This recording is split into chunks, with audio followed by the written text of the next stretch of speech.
Assalamu alaikum everyone. So welcome to TAC IELTS Academy Reading Drill. So reading drill এ আমরা যেটা করব, আমরা recent কিছু IELTS এর রিডিং প্যাসেজেস যেগুলো আছে, তো সেগুলো আমরা এখানে সলভ করব। এবং আপনাদের যাদের হচ্ছে IELTS এক্সাম খুবই কাছাকাছি সময়ে, সো আপনাদের জন্য এই প্যাসেজগুলো খুবই ইম্পর্ট্যান্ট হতে যাচ্ছে।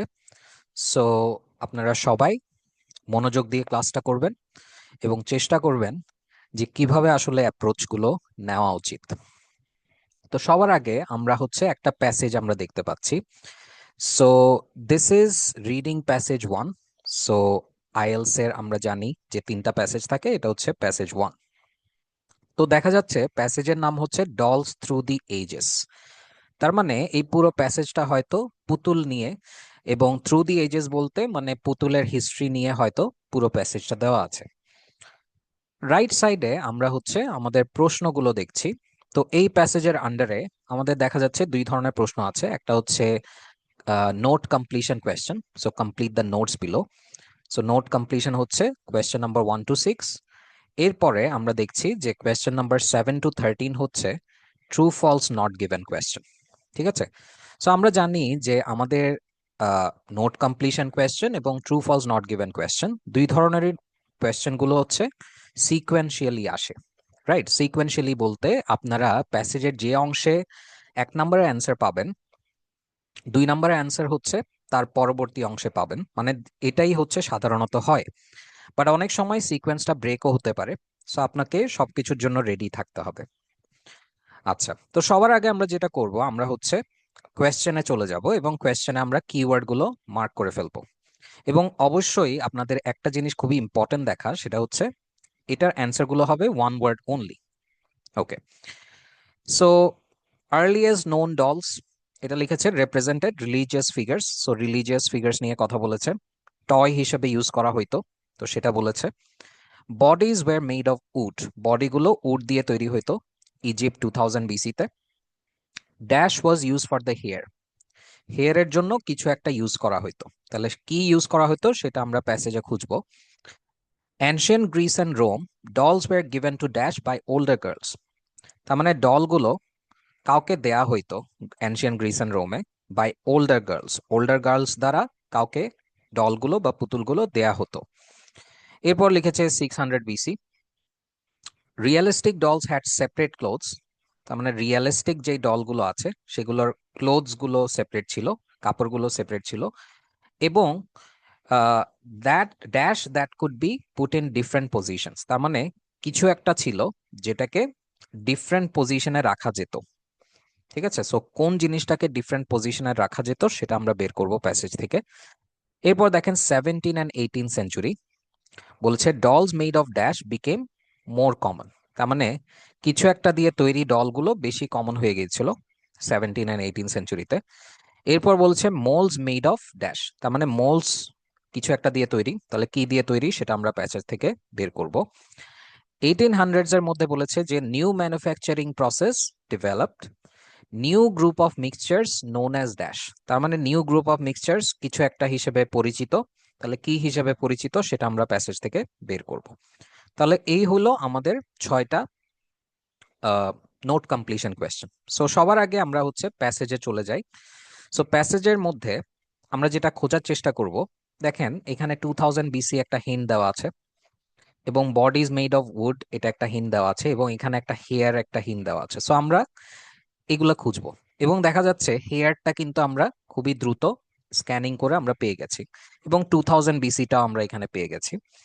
সো এখানে বলছে যে dolls constructed of flat pieces of wood, তার মানে উডটা এখানে আছে, painted with various designs and with hair made of clay. তাহলে এখানে কি বলেছে যে dash was use for the hair, তার মানে হেয়ারটা বানানোর জন্য কিছু একটা ইউজ করা হতো। তাহলে কোন জিনিসটা ইউজ করা হতো সেটা যদি আমরা দেখি, এখানে বলছে hair made of clay. Right, তার মানে হেয়ারটা ক্লে দিয়ে তৈরি। তার মানে এই 1 নম্বরের অ্যান্সারটা কি হবে? 1 নম্বরের অ্যান্সারটা হবে ক্লে। ওকে, সো 1 নম্বর আমরা পেলাম।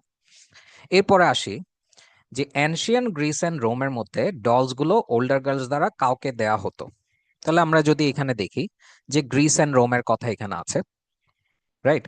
এরপর দেখেন যে girls from ancient Greece and Rome offered their wooden dolls to goddesses after they were to grown up to play with dolls. তার মানে তারা যখন বড় হয়ে যেত তখন তারা তাদের উডেন ডলগুলো কাউকে অফার করত।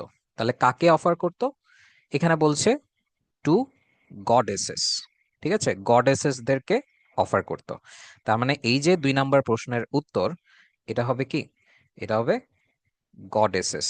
এবং স্পেলিংটা একটু কেয়ারফুলি লেখার চেষ্টা করবেন। সো গডেসেস, এবং এটা প্লুরাল লিখতে হবে, সিঙ্গুলার লিখলে এটা ভুল হবে। ওকে, এরপরে দেখেন বলছে 600 BC, realistic dolls had separate clothes and dash that could be put in different positions. তাহলে আমরা যদি এখানে একটু খোঁজার চেষ্টা করি, clothes and dash, clothes related কিছু যদি খোঁজার চেষ্টা করি, তাহলে এখানে আমরা যদি দেখি যে some of the more unique dolls, আচ্ছা, the main goal was to make the doll as life like as possible. তার মানে দেখেন এখানে একটা ওয়ার্ড লিখেছে যে main goal was to make the doll as life like as possible, as life like as possible. তাহলে এই যে লাইফ লাইক, এই লাইফ লাইকের সাথে রিয়েলিস্টিক কথাটা হচ্ছে একই ধরনের কথা, রাইট? যেই জিনিসের জীবন আছে সেটাই তো ততটুকু বেশি রিয়েলিস্টিক, রাইট? এরপর বলছে যে that ideal led to the creation of dolls with movable limbs and removable garments dating back to 600 BC. তাহলে দেখেন এই যে 600 বিসির কথাটা এখানেও আছে। আর এখানে বলছে যে realistic dolls had separate clothes. তাহলে এই যে সেপারেট ক্লোথস এর কথা বলেছে, এটার সাথে রিমুভেবল গার্মেন্টস কথাটা হচ্ছে একই কথা, রাইট? এরপর দেখেন, এরপর বলছে অ্যান্ড ড্যাশ, তার মানে এখানে ড্যাশ অ্যান্ড ড্যাশ এরকম কিছু একটা লিখেছে। তার মানে অ্যান্ড এর পরবর্তীটা এখানে দেওয়াই আছে কোয়েশ্চেনের মধ্যে, তার মানে আগেরটা দেওয়া নাই, রাইট? তাহলে আগেরটা কি বলছে? And dash that could be put in different positions, তার মানে যে জিনিসটাকে ডিফারেন্ট পজিশনে রাখা যেত। এখন যে জিনিসটাকে ডিফারেন্ট পজিশনে রাখা যেত তার মানে সেটা হচ্ছে মুভেবল। তাহলে মুভেবল কোন জিনিসটাকে আসলে রাখা যেত, রাইট? মানে ডিফারেন্ট পজিশনে রাখা যেত, এটার সাথে সেম কথা হচ্ছে মুভেবল। তাহলে কোন জিনিসটাকে রাখা যেত? তার মানে এখানে লেখা আছে লিম্বস, ঠিক আছে? সো এটার অ্যান্সার হবে হচ্ছে লিম্বস। ওকে, তাহলে এটা গেল আমাদের 3 নম্বরের অ্যান্সার। 4 নম্বরে আমরা যদি দেখি, এখানে বলছে 17 and 18 সেঞ্চুরিতে dolls made of dash became more common. তাহলে 17 and 18 সেঞ্চুরি যদি আমরা দেখি, এখানে আমরা একটু খোঁজার চেষ্টা করি কি বলেছে। যে following the era of the ancient dolls, Europe became a major hub for doll production. These dolls were primarily made of wood. Fewer than 30 examples of primitive wooden stump dolls from England survive today. আচ্ছা, তো এখানে অনেকগুলো কথা বলেছে। এরপর বলছে যে an alternative to wood was developed in 1800s. তাহলে এখানে কিন্তু এখনো 17th and 18th centuries এর কথাটা আসে নাই, এবং বিকেম মোর কমনের একটা হচ্ছে আমাদের সিনোনিমাস টার্ম খুঁজতে হবে। তো আপনি যদি একটু স্ক্যান করেন, আপনি এখানে দেখতে পাবেন যে এই জায়গাতে আমাদের 17 and 18 সেঞ্চুরি কথাটা লেখা আছে, ঠিক আছে? তার মানে এটার সাথে সিনোনিমাস একটা কথা লেখা আছে। এখানে বলছে যে in addition to wooden dolls, wax dolls grew in popularity in the 17 and 18 century. তাহলে এই যে বলছে গ্রু ইন পপুলারিটি, তার মানে এটার সাথে বিকেম মোর কমন এই কথাটা হচ্ছে একই কথা। তাহলে সেই ক্ষেত্রে কোন ধরনের ডলগুলো বা কি দিয়ে তৈরি ডলগুলো বেশি কমন হয়ে গিয়েছিল? তার মানে এখানে লেখা আছে কি ওয়্যাক্স ডলস, ঠিক আছে? সো এই কারণে এটার অ্যান্সারটা হবে ওয়্যাক্স। ওকে, এরপর দেখেন কি বলছে, মোল্ডস মেড অফ ড্যাশ। এখন এখানে মোল্ডস এর কথা যেটা, এই মোল্ডস মেড অফ কি জিনিস? সো জেনারেলি আমরা যদি এখানে একটু দেখি, এখানে আমরা দেখব যে বলছে much in Germany was a major manufacturing centre for wax dolls. Wax doll makers would model a doll's head in wax or clay and then cover it with plaster to create a mould. তার মানে মোল্ডটা আসলে কি দিয়ে cover করা? তো এখানে বলছে plaster দিয়ে কভার করা। তার মানে প্লাস্টার দিয়ে কভার করে তারা মোল্ডটা তৈরি করে। তার মানে কি দিয়ে তৈরি করে? তাহলে এই ক্ষেত্রে যেহেতু এখানে প্লাস্টার কথাটা লেখা আছে, right, to create a mould, তার মানে এটার অ্যান্সারটা হবে প্লাস্টার। ওকে, তাহলে এটা গেল প্লাস্টার। এরপর দেখেন 1800s কি বলেছে, new manufacturing process developed, right? এখন এই এই পার্টিকুলার কোয়েশ্চেনটাতে যেটা হয়েছে যে এই যে নিউ ম্যানুফ্যাকচারিং প্রসেস ডেভেলপ বা 1800s এর কথা যেটা বলছে, এই 1800s এর কথা কিন্তু তারা আগে বলেছে। হ্যাঁ, তো নর্মালি আমরা জানি যে অ্যান্সার গুলো সিকোয়েন্সিয়ালি আসার কথা, কিন্তু এখানে দেখা যাচ্ছে এটাতে আসার পরে আমাদের পরবর্তী যে ইনফরমেশনটা সেটা কিন্তু আগে দেওয়া আছে, এই জিনিসের আগে দেওয়া আছে। ঠিক আছে, এবং দেখেন এখানে কিন্তু একটা কথা বলা আছে যে নিউ ম্যানুফ্যাকচারিং প্রসেস ডেভেলপড। তো এখানে দেখেন এই বলছে alternative to wood was developed. ঠিক আছে, এখন দেখেন এখানে বলছে new group of mixtures known as dash, recipes for this mixtures kept secret, রেসিপিগুলো সিক্রেট রাখা হয়েছিল। এখন দেখেন new group of mixtures known as dash, তাহলে কোন জিনিসটার নাম হিসেবে দেওয়া হয়? তো এখানে বলেছে composition is a collective term for mixtures of pulped wood or paper that were use to make doll heads and bodies. তার মানে এই যে new group of mixture known as dash, তার মানে এটাকে কি হিসেবে জানা হইতো? তো এখানে বলেছে composition is a collective term for mixtures, তার মানে মিক্সচারের জন্য কালেকটিভ টার্মটা হচ্ছে কম্পোজিশন। ঠিক আছে, তাহলে এই জায়গাতে এটা হচ্ছে আহ, আমাদের অ্যান্সার হতে পারে, রাইট? সো এই এই জন্য এটা হচ্ছে কি কম্পোজিশন। এবং এটা যে অ্যান্সার, এটা আসলে আমরা কিভাবে কনফার্ম হব? কারণ দেখেন এখানে পরবর্তীতে আমাদের এই যে recipes for these mixtures kept secret, এটার ইনফরমেশনটা কোথায় দেওয়া আছে এটা দেখেন। এখানে বলছে যে these mixtures were molded under pressure, creating a durable doll that could be mass produced. Manufacturers closely guarded the recipes for their mixtures, right? তার মানে ম্যানুফ্যাকচারাররা ক্লোজলি রেসিপিগুলোকে গার্ড করেছিল, তার মানে রেসিপিগুলোকে সিক্রেট রেখেছিল, রাইট? তার মানে ওইটা হচ্ছে একটা হিন্ট যে এটার আগের যেটা আছে টার্ম সেটা অ্যান্সার হওয়া উচিত, রাইট? সো এইভাবে আমরা 6টা অ্যান্সার আমাদের নোট কমপ্লিশনের পেলাম। এরপরে আমরা চলে যাই আমাদের ট্রু ফলস নট গিভেন কোয়েশ্চেনে। So true false not given আমরা যদি এখানে দেখি, প্রথমে আমরা প্রশ্ন পড়ব।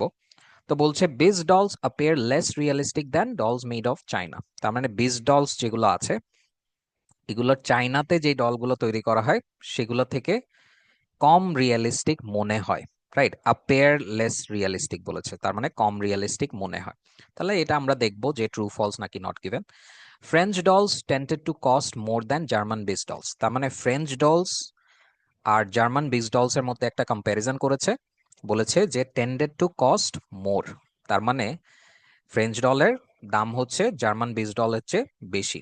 তো এটা আমরা দেখবো এখানে আছে কি নাই। এরপর বলছে the first rag dolls were made in the 1850s, তার মানে প্রথম যে র্যাগ ডলস গুলো আছে সেগুলো 1850s তৈরি করা হয়েছে। Only dolls made of cotton or linen are classified as cloth dolls, তার মানে শুধুমাত্র যেই ডলগুলো কটন বা লিনেন দিয়ে তৈরি, only dolls made of cotton or linen, এগুলাকেই হচ্ছে ক্লথ ডলস হিসেবে ক্লাসিফাই করা হয়েছে। ঠিক আছে, তো এটা কি আমরা এগুলাকে ক্লাসিফাই করা হয়েছে কিনা সেটা আমরা চেক করব। এরপর বলছে dolls made of celluloid টেন্ডেড to lose there colour, তার মানে সেলুলয়েড দিয়ে যে ডলগুলো তৈরি হয় সেগুলোর কালারটা লুজ করে, তার মানে কালারটা চলে যায়। তার মানে এটা কি ট্রু ফলস নাকি নট গিভেন আমরা দেখবো। এরপর বলছে composition dolls lasted longer than plastic dolls that war made in the 1940s, তার মানে 1940-তে যে প্লাস্টিক ডলগুলো তৈরি করা হতো তার তুলনায় কম্পোজিশন ডল যেগুলো আছে সেগুলো হচ্ছে লাস্টেড লঙ্গার, তার মানে বেশি সময় ধরে টিকে ছিল, রাইট? সো এই জিনিসটা আমরা আমাদের প্যাসেজ থেকে বের করব। এরপর বলছে doll collectors prefer a doll to be dressed in its original clothing, তার মানে ডল কালেক্টররা কি প্রেফার করে? যে ডলটা যাতে অরিজিনাল ক্লোদিং এ ড্রেস থাকে সেটা প্রেফার করে। তার মানে এটা আমরা আমাদের প্যাসেজ থেকে বের করব। আচ্ছা, তো সবার আগে আমরা হচ্ছে আমাদের স্ক্যানিং করে আমরা কিওয়ার্ড গুলো খোঁজার চেষ্টা করব। যেমন ধরেন এখানে বিজ ডলস এর কথা বলেছে, ডলস মেড অফ চায়না বলেছে। তো আমরা যদি একটু স্ক্যান করার চেষ্টা করি, তো এখানে আমরা দেখতে পাচ্ছি যে বিজ ডলস এর কথা এখানে আছে, রাইট? সো এখানে আমরা একটু পড়বো এখন। তো এখানে বলছে যে Porcelain is used generically to refer to both China and Bisque dolls. China is glazed, whereas Bisque is unglazed. Chinaটাকে glaze করা হয়, Bisque-টাকে unglaze করা হয়. Germany, France, and Denmark started creating China heads for dolls in the 1840s. China heads were replaced in the 1860s by ones made of bisque. Bisque, which is porcelain fired twice, with color added to it after the first firing, looked more like skin than China did.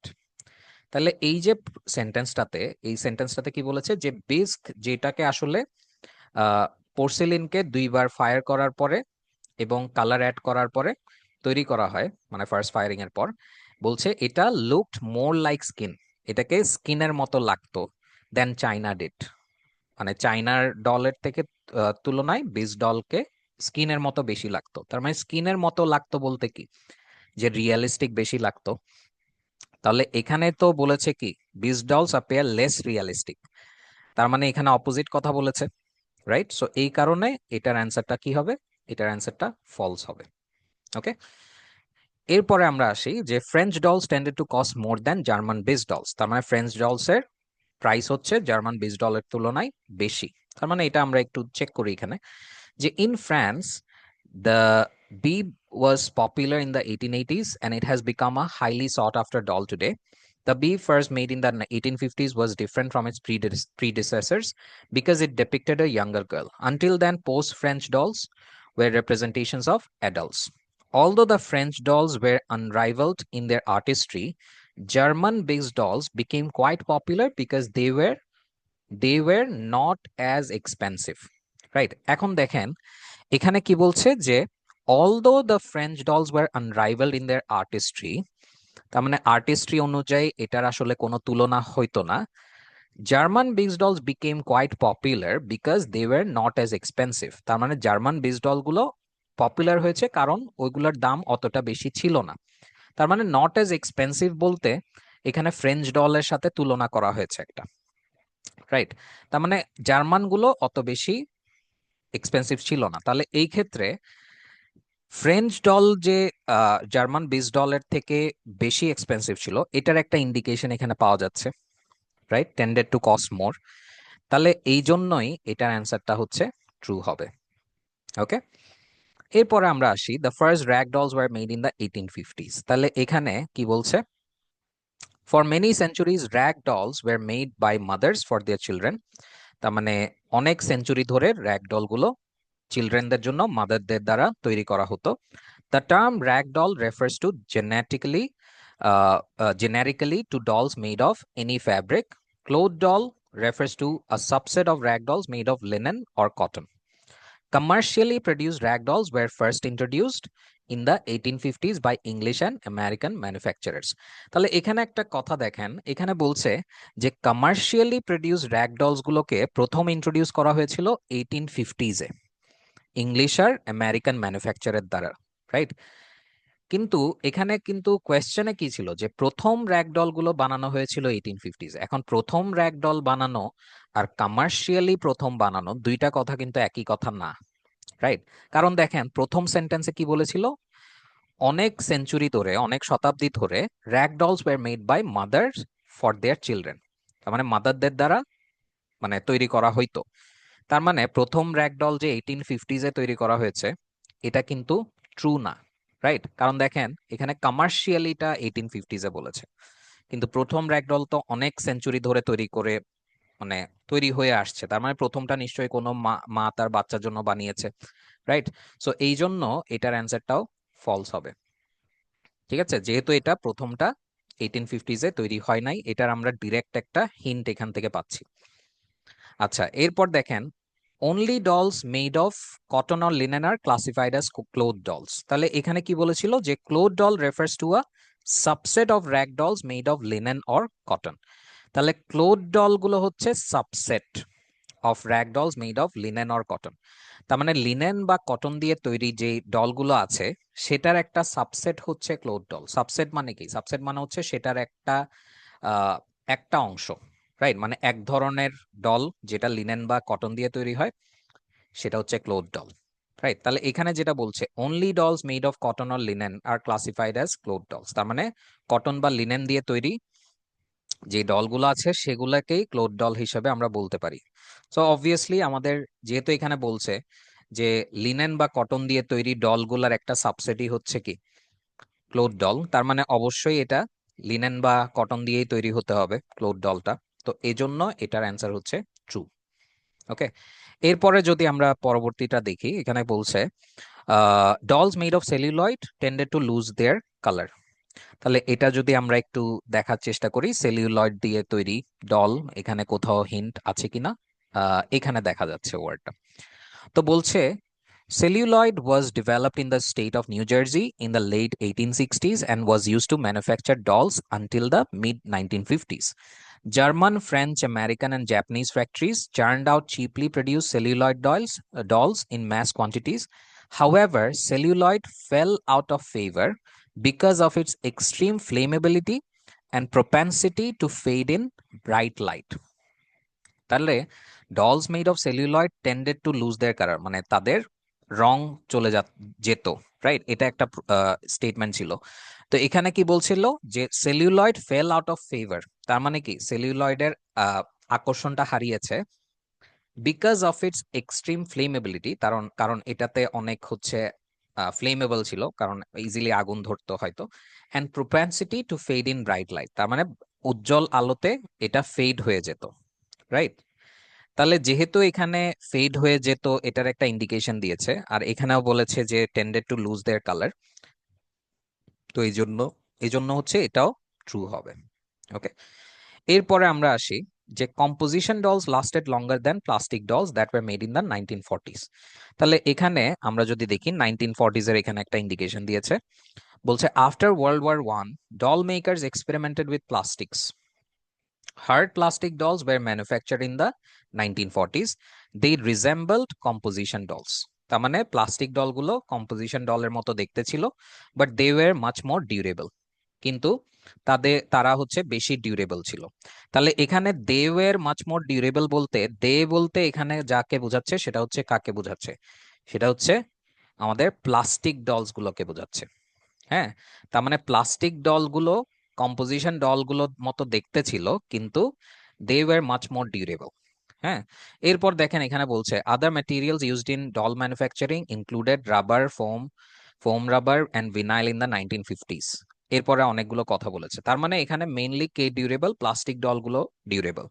তো এখানে কি বলছিল যে composition dolls lasted longer than plastic dolls that were made in the 1940s। তাহলে composition ডলগুলো আহ, বেশি লঙ্গার last করেছে নাকি plastic doll? তো এখানে they were much more durable বলতে দে বলতে প্লাস্টিক ডলকে বোঝাচ্ছে। তাহলে সেই ক্ষেত্রে এখানে অবশ্যই এটা ফলস হবে, কারণ এখানে উল্টা কথাটা হচ্ছে ট্রু, মানে plastic dolls lasted longer than composition dolls. Right, কারণ এখানে কি বলছে মোর ডিউরেবল কে প্লাস্টিক ডলস, তো এই জন্য এটা হচ্ছে ফলস। এর পরবর্তী প্রশ্নে কি বলছে doll collectors prefer a doll to be dressed in its original clothing, তার মানে ডল কালেক্টররা প্রেফার করে যে ডলটা যাতে অরিজিনাল ক্লোদিং এ ড্রেস থাকে। তাহলে এখানে আমরা যদি একটু পড়ি, বলছে যে other materials used in doll manufacturing included rubber, foam rubber, and vinyl. আচ্ছা, vinyl changed doll making, allowing doll makers, তার মানে doll makers এর কথা বলছে, to root hair into the head rather than using wigs or painting the hair. Although most dolls are now mass manufactured using these modern materials, many modern doll makers are still using traditional materials of the past to make collectible dolls. তার মানে বেশিরভাগ doll মেকাররা তারা traditional material গুলাই use করছে।